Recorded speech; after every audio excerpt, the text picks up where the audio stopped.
President Trump heads to Iowa to kick off his midterm affordability pitch. We're talking about the latest in Iran. Have they crossed President Trump's red line, and what does that mean? And there has been a bit of an overnight shift in Minnesota. We are going to cover all of that and so much more today on another special Wednesday 10-minute drill. Everybody get up, get up. The story of America is the story of an adventure. I can hear you. The rest of the world hears you. We are a nation under God, and I believe God intended for us to be free.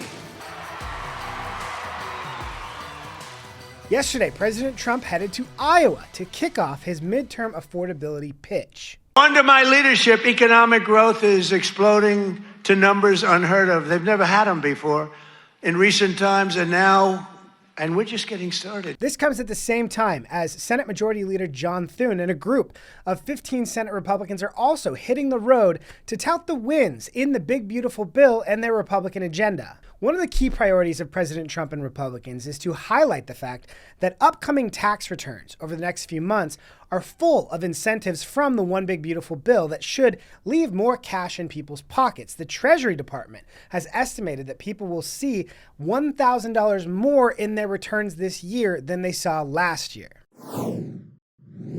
Last week, we covered the early activity of the White Witch of Virginia, new Governor Abigail Spanberger. She is not done yet. For example, there is a new proposal from Virginia Democrats to ban any immigration enforcement within 40 feet of a polling place. Now, why would Democrats want to bar immigration activity near a polling place when on the books, it's already illegal for illegal immigrants to vote in our elections? Anyone can guess. But the other issue area that she's really focused in on is the Second Amendment. There is a new proposal. Virginia's SB 749 has been amended to, in part, remove the grandfather clause for current magazine owners. Keeping any mag that can hold more than 10 rounds would be a Class 1 misdemeanor punishable by up to 12 months in prison. Now, to explain that, most handguns or personal defense guns in America have magazines that are more than 10 rounds. My handguns at home have 15 to 17 rounds. They are the most common magazine size that people own. Virginia wouldn't just ban future sales of them. This current proposal would make it illegal to own the ones that people already have. And some are arguing this is not going to hold up in court. This is a blatant violation of Supreme Court precedent, and it will not stand. Now, that is Harmeet Dillon, the Assistant Attorney General in the Civil Rights Division in the Department of Justice. So that's a pretty good indication that this will get challenged and potentially get held up in court. But it's important to note what Democrats are trying to do there. Last week, we talked about the fact that Democrats in Virginia are trying to get rid of mandatory minimums for crimes like rape, manslaughter, possession of child pornography. So it's important to note what they're doing here. At the same time as they're making it more difficult to put away violent criminals in jail, they're also making it more difficult for you to defend yourself and exercise your Second Amendment rights. Back to Minneapolis. Overnight, between Monday night and Tuesday, President Trump had announced he had successful phone calls with Minnesota Governor Tim Walz and Minneapolis Mayor Jacob Frey. And he said they were receptive to his entreaties to, one, assist in removing dangerous, violent, criminal, illegal immigrants. But second, in allowing ICE to carry out the job that they're trying to do. We don't know exactly what was agreed to, but what we do know is overnight there was a shift in how police officers in Minnesota do their jobs. First, here's the hotel where ICE agents in Minneapolis were staying on Sunday night. As you can see, these rioters are destroying this hotel where ICE agents are staying. They're blowing their whistles, they're honking their horns, trying to make life impossible, and doing vandalism to a hotel. And the police are not doing anything about it. Well, here is those police around that same hotel area on Monday night. You are now under arrest.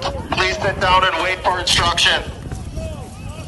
Do you notice a difference there? The police are allowed to be police and to stop rioters from destroying the city. If it was this easy for Jacob Frey and Tim Walz to allow the police to step in, why weren't they doing this the entire time? It's very clear that they had previously restricted the police from doing anything that might help ICE, not just in carrying out immigration operations, but even protecting ICE from violent attacks from agitators. There have been reports that the Minneapolis Police Dispatch had been instructed to ignore any calls related to ICE. If the police had been doing their job the entire time, doing some kind of crowd control, preventing agitators from physically confronting ICE agents the way that we saw 2 incidents turn tragic, would they have happened at all? We may never know, but it is important to understand how quickly overnight this was able to change. It reminds me a little bit of when Joe Biden said he couldn't do anything about the open border by himself. He needed Congress to pass a law because he wanted Congress to go out first and pass a bill. When they didn't do it, he used executive authority, and almost overnight, we saw border crossings slow down almost immediately. So just like Joe Biden, Tim Walz and Jacob Frey were willing to allow their constituents to get into dangerous situations to push their political goals. And it's very, very tragic to see.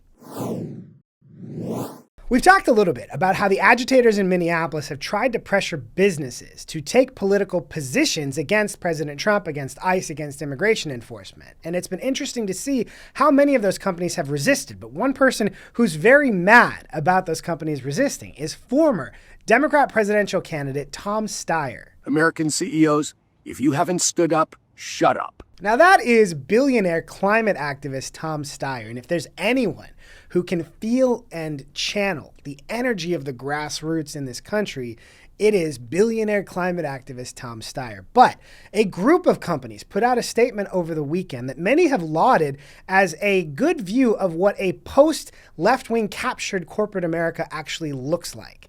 We've been working for generations to build a strong and vibrant state here in Minnesota, and will do so in the months and years ahead with equal and even greater commitment. In this difficult moment for our community, we call for peace and focused cooperation among local, state, and federal leaders to achieve a swift and durable solution that enables families, businesses, our employees, and communities across Minnesota to resume our work to build a bright and prosperous future. Now, what do you not hear in that statement? You don't hear political condemnations, the kind of charged rhetoric that many corporations made in 2020, 2021, and 2022 under pressure from left-wing groups to take the kind of political positions that cut off half of the country from them. And so it's a breath of fresh air that companies have thrown off those shackles of left-wing dominance. And one person who's praising them for it is former Attorney General Bill Barr. Trump's former AG praises business leaders for standing firm amid ICE protests. He notes that they didn't bow to the political pressure, and you've been hearing about that pressure for a while now. They had astroturfed pastors holding court in lobbies. They had all sorts of ransom demands. We've seen activists go into Target, fill up carts with hundreds of things, and then go immediately to the return to force employees to spend all day restocking things just to try and make life difficult. And all these companies have stood strong and said, our goal here is peace. We encourage leaders all over the place to work together because we don't really want to be political footballs. And I think that is a positive thing. Over the last few weeks, the entire world has been watching the situation unfolding in Iran, where the violent, brutal regime has been cracking down violently on protesters. This from Time. Iran protest death toll could top 30,000, according to local health officials. Over the last few weeks, President Trump has been putting out strong signals to the Iranian protesters that help was on the way, and many have interpreted his warnings to the Iranian regime that if they killed protesters, they would be crossing a red line. Here's what The Hill wrote. Trump grapples with red lines in Iran as protests crushed for now.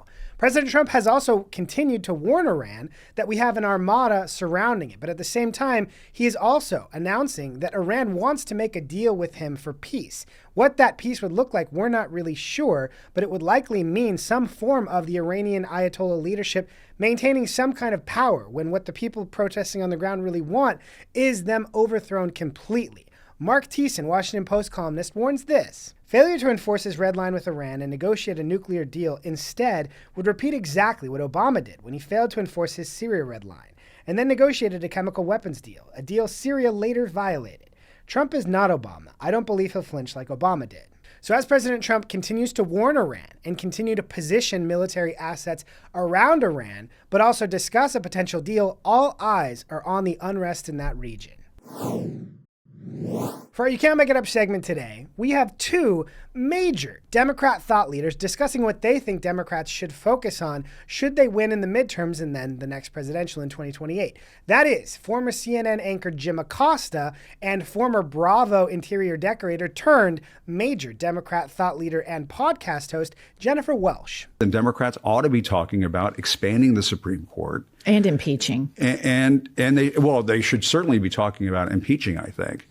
Impeaching some justices.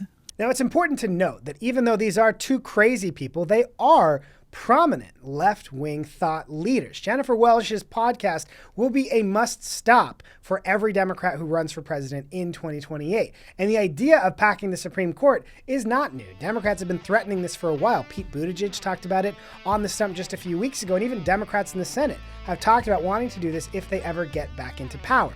And if they do that, all hell will break loose. That is all the time we have for today. Thank you so much for joining us here on 10 Minute Drill. Please leave us a review, tell your friends, and we will see you tomorrow.